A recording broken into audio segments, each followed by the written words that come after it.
working view of the NDS platform in a day-to-day use.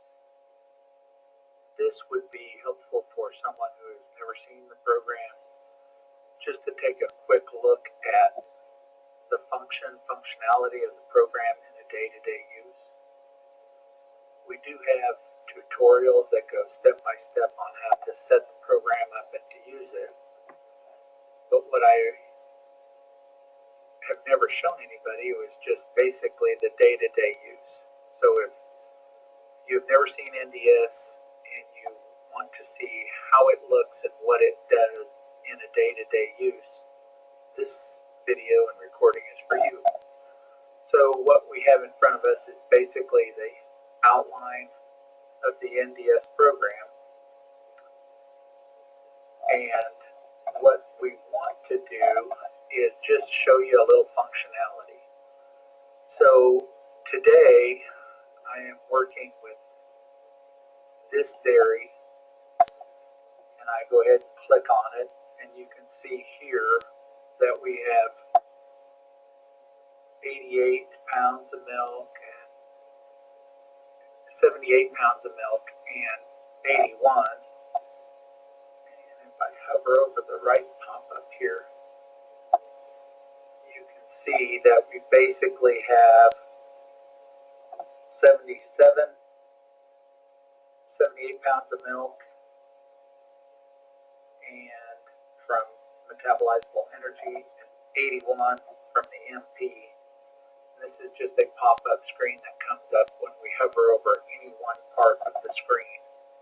You can see the screen is set up in different areas. This is the area where the ingredients are, the as-fed dry matter pounds. If I hover right over here, I can get that pop-up bubble,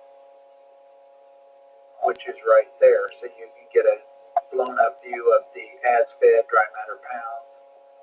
Looks like I'm missing a few costs in here, so I'll just go back here. I think on that dairy we're charging $45 a ton for the corn silage, and our rye silage is $38.50. And then that will give me the feed cost down here.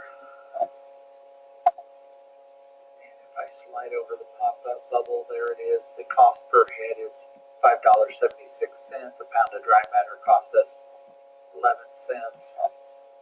And I can make sure my milk price is current. May have dropped just a tad bit. We're using the conventional milk price on that. So now our production efficiencies are basically income over feed cost. And if you look in the white area, that is 772, and in the brown area, that's 797 income over feed cost. So you'll notice that the income over feed cost in the white area to the left is different than that to the brown area of the right. And if you'll notice up here, our target milk is 77 pounds. So if we're eating 51.8 pounds of dry matter and getting 78 pounds of milk, then we come up with the difference between 77 and our 77 pounds of milk versus 78.4. 78.4 is in yellow up above, and that is where the $7.97 comes from. And so that's showing you right there. The income over feed cost would be that on 77 pounds, getting 77 pounds on that same intake. Anyway, what I'd really like to do is go back to the main menu and just import a feed analysis. So I downloaded the feed analysis from Dairyland Labs, I believe it is. And so if I go to a standard XML format, which I had saved before, I can go right up to my downloads. Here is the corn silage for that dairy.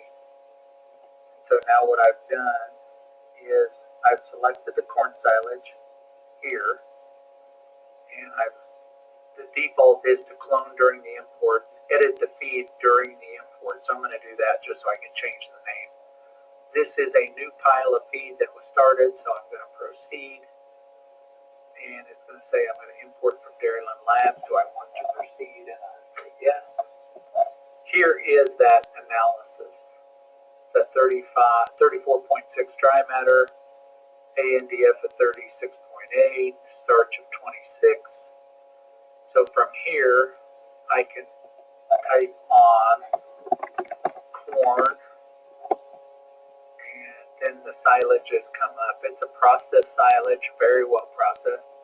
So if I go to 35 dry matter with a 41 in the medium right here, I can hover over this bubble here, and this will give me a little clue of that corn silage as a starch of 34. So what I might do is I might go up to the coarse product of the same.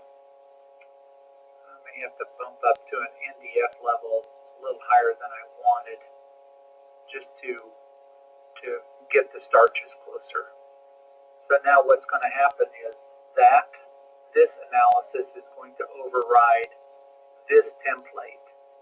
And if you see, I've got the 120 and 240 and 30 hour NDFDs, so that will allow me to look at those, the 6.5 analysis. I'm probably going to go ahead and unclick the starch digestion and put my own value in there. That's a discussion to have for later, but now I can click here. I'll get my 3 time points. This analysis will be overlaid over the top of that, and so I'm going to go ahead and do that. There is my sample, and what I need to do is put the farm, and that is my connotation there, so I know what dairy it belongs to, and the date down. So now I will save that into the feed library associated with NDS, and now I can go back to startup. I can go back to the dairy now, and once I'm on the dairy, the old silage pile is right here. I can either go through the process here of click on here and search for that silage, but we switch silage piles and we're on the same amount of dry matter pounds at the dairy, so I can click on this F right here and go ahead and let my library load. What it allows me to do is make a switch. So as it loaded, here's the last sample from 8.6 that was brought in. Here is the sample we just put in, and if I click here, then what this has done is it's given me a pound for pound dry matter switch of that forage into this diet. And again, now I lost my price. So now what I can do is I can compare this diet to the old diet, and what it's showing me is I had 35 pounds as fed. Let me go to dry matter pounds. So I had 10.76 pounds of dry matter here. There's 10.76 pounds of dry matter on the new silage sample. Everything else is the same.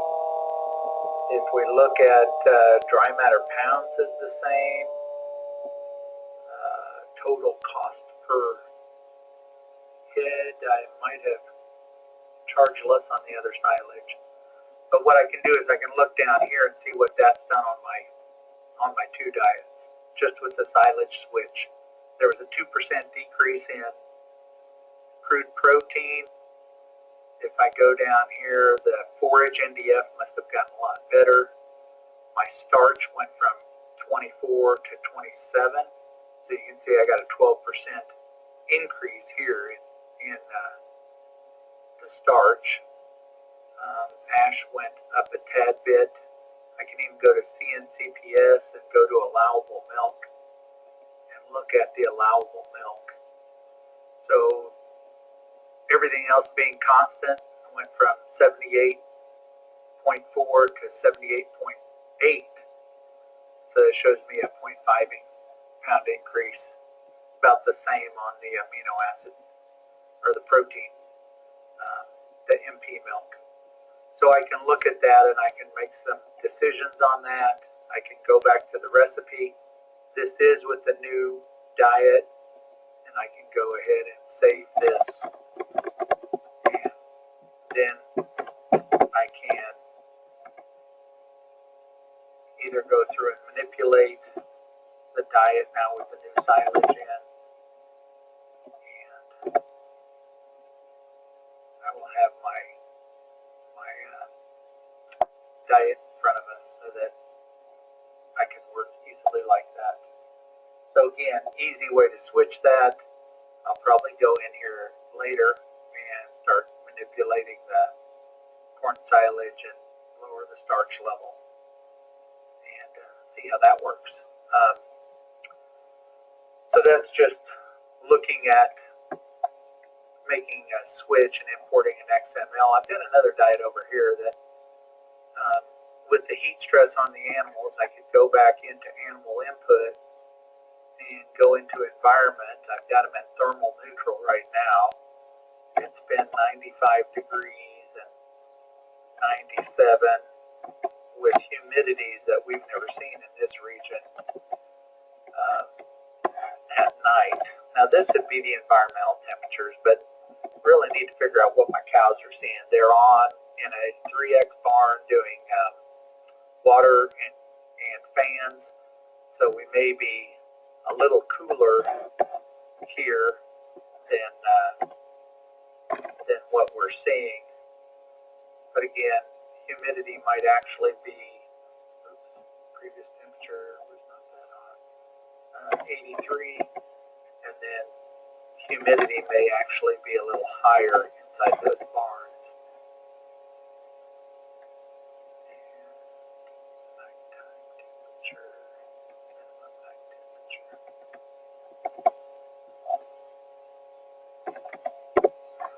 So again, just playing with the environmental area here and going back to my cows. The intake, the predicted intake went from 54 here to 47 with that temperature. And so from what we're seeing on the farm, we're basically at 51 pound intakes, and we're probably not that far off on our milk predictions. We're down to 3.5, and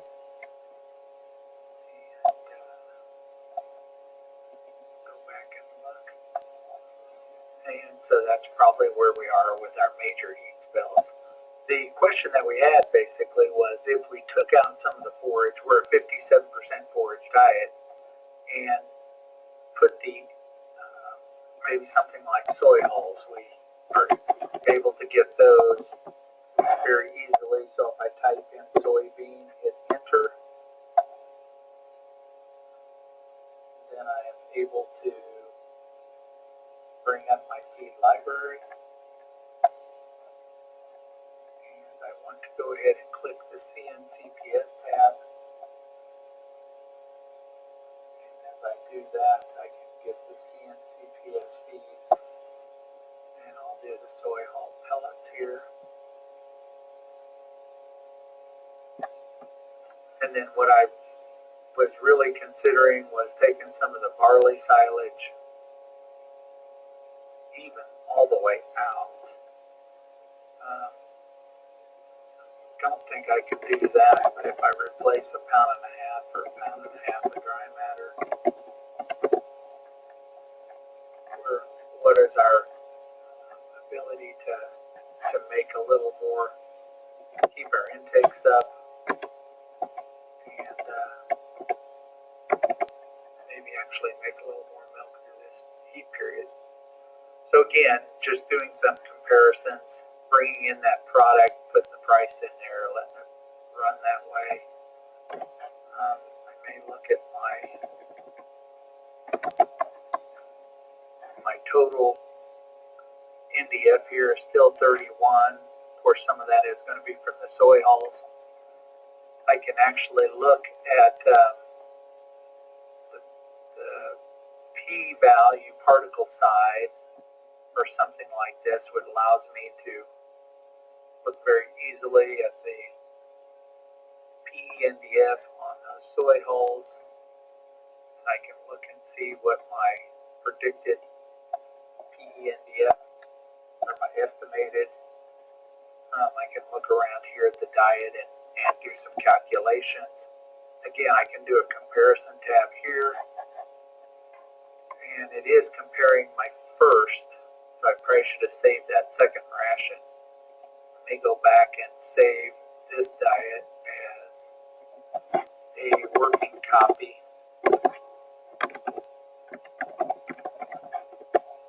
And then be able to compare this and go back and forth with playing with the barley silage versus some soy hulls in this diet.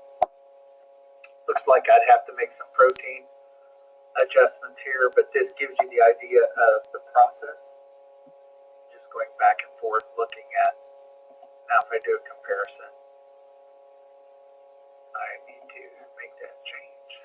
So that's the saved diet. If I take 3 pounds of dry matter out of here, go back up to the barley silage and put that 3 pounds in, then do a comparison. Now I can compare those two diets. Same pounds of dry matter, right over here, 50 and 50. And then I can look at my crude protein with the soy hulls dropped quite a bit. Looks like my total NDF goes up. My PE NDF drops quite a bit. So I may have to evaluate that. And as I look through there trying to make that input, then I can go back and do some evaluation comparing the two diets, diet to diet. And that's a function that we're trying to use. So if I go back to that comparison tab, I can even go back into the CNCPS and look at allowable milks and go back through and figure out what my best options would be for looking at that diet. So again, today is basically just looking at some day-to-day functions in the program. My custom mix is shown right here. I can open that up and look at it, but it just shows you some day-to-day tools on using the NDS program. Just back and forth for some of you that have never seen it in use or seen it working. So again, I just wanted to go over some of that. Thanks for your time. And again, we have the tutorial broke out into sessions when you're actually setting up and running it. Today, for right now, what we wanted to do was just show you an overview and some of the features as we use it day to day. Thank you.